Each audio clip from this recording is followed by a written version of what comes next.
ركوع نمبر 5 سورة البقرة.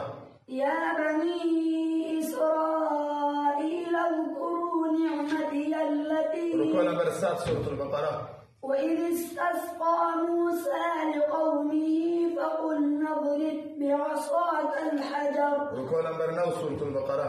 وإذ قتلتم نفسا فادارأتم فيها.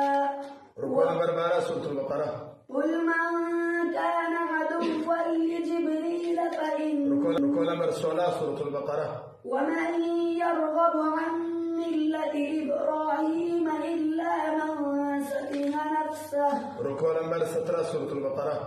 سيقول السفهاء من الناس ما ولاهم عن قبلتهم التي. ركوع نمبر 25 سورة البقرة. الحج أشهر معلومات. ركوع نمبر 37 سورة البقرة. يا أيها الذين آمنوا أنفقوا من. ركوع نمبر 2 سورة آل عمران. إن الذين كفروا لن تغني عنهم أموالهم ولا.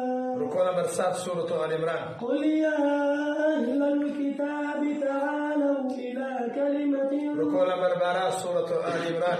كنتم خير أمة أخرجت. ركوع نمبر 16 سورة آل عمران. يا أيها الذين